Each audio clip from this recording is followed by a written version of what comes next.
Il y a cette tradition dans l'histoire de la poésie, hein, de fabriquer du texte chiffré, dont les clés seraient dans les mains de celui qui a écrit la chose produite, mais lesquelles clés il ne livrerait pas, en tout cas pas complètement, à celui qui le lit. C'est le sens de la fameuse formule de Rimbaud, hein, j'ai seul la clé de cette baraque sauvage. Voilà. Et puis dans la perspective poétique de poètes de l'âge baroque, ou de poètes comme Gongora, ou même de poètes comme Pétrarque, il y a une volonté délibérée de faire, comment dire, de faire obscur, c'est un peu négatif, vous savez, de faire tellement dense que l'obscurité soit l'apanage de cette densité, soit l'une des conséquences de cette densité. Voilà, donc ça peut s'entendre comme une posture de mise à distance élitiste de celui qui reçoit. Ça peut aussi se penser comme une espèce de jeu, parce que dès l'instant où les clés ne sont pas données, ça laisse à supposer qu'il y en a, donc la lecture consiste à les rechercher. Hein, bon. Et dans toute aventure de lecture, du côté de la poésie en particulier, il y a toujours cet aspect, c'est pas le seul heureusement, mais il y a toujours cet aspect, le sens va m'être donné à moi parce que je vais faire l'effort d'interprétation qui va me le fournir. Quand je lis les Illuminations de Rimbaud, je ne peux pas, à un moment ou à un autre, être dans cette posture. Quand je lis un sonnet de Mallarmé, encore plus. Voilà. Alors moi, c'est pas ma position. Ma position, je m'en suis expliqué souvent, hein, il y a des essais là-dessus, mais pour dire les choses dans le moins de mots possible, ma position est que, comme je le disais tout à l'heure, un travail littéraire est un travail réaliste, c'est-à-dire, contrairement à certaines apparences de ce que je fais, c'est-à-dire, je cherche à donner de l'expérience que je fais du réel, tout simplement, encore mieux, je cherche à donner de l'effet que le réel fait sur moi la résonance la plus juste possible. Or, le réel fait sur moi, comme sur chacun d'entre nous, un effet qui n'est pas un effet de clarté. Le réel fait sur moi un effet qui n'est pas un effet de limpidité. Le réel fait sur moi un effet qui n'est pas d'assignation au lieu commun autour duquel les hommes partagent et échangent. Le réel fait sur moi un effet qui n'est pas, subsumable par la rationalité, qui n'est pas transcriptible en termes d'articulation logique, qui n'est pas transcriptible en termes de construction conceptuelle, qui n'est pas transcriptible en termes d'échange d'informations pragmatiques.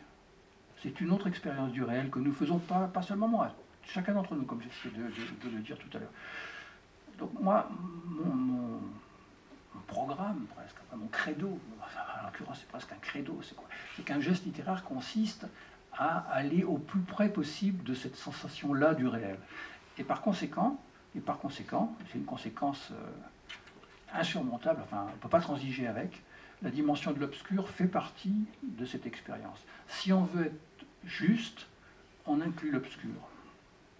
Et quand on dit d'un texte littéraire qu'il est complexe, qu'il est dense, quand on dit qu'il est difficile, et on le dit de toutes les grandes œuvres, je ne parle pas de la mienne, hein, je parle de celles auxquelles je fais allusion ici par moment, quand on parle de Rimbaud, quand on parle de Joyce, quand on parle de Rabelais. Bon, l'exigence de vérité, l'exigence de contiguïté avec la vérité de l'expérience du réel, l'expérience réelle du réel, la singularité de l'expérience que chacun d'entre nous fait dans son intimité du réel de sa vie. Dans tous les cas de ce geste-là, une certaine opacité, un certain nuage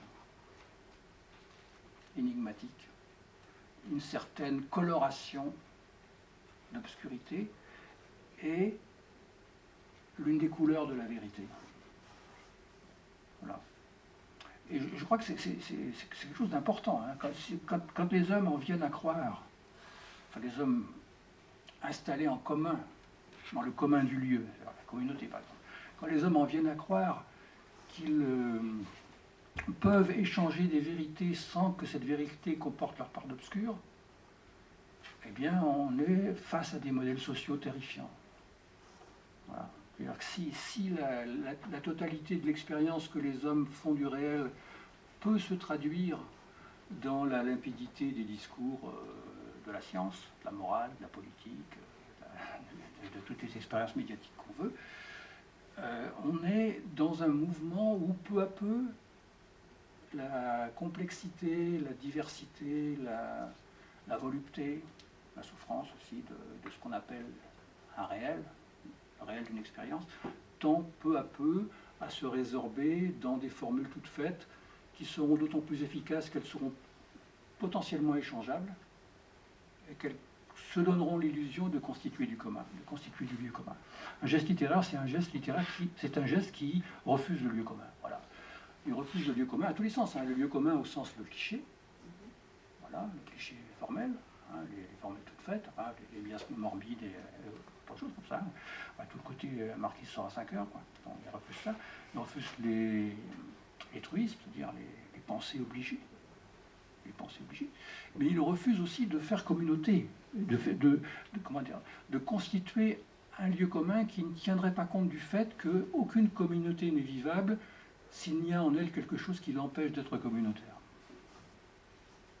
Voilà. Enfin, c'est un peu compliqué dit comme ça, mais je pense que c'est quand même de l'ordre d'une vérité. Quoi. Si je crois, quand une communauté commence à croire qu'elle peut être de part en part communautaire, c'est-à-dire panoptique, elle est carcérale. Enfin, nous savons quelque chose aujourd'hui, hein, c'est pour ça que je me permets de dire ça. Quoi. Donc la littérature, elle est là pour faire du point aveugle, quoi. Pas pour clarifier, hein, pour maintenir le point aveugle en disant le point aveugle est un fait de vérité. Et c'est parce que c'est un fait de vérité que c'est un fait de liberté.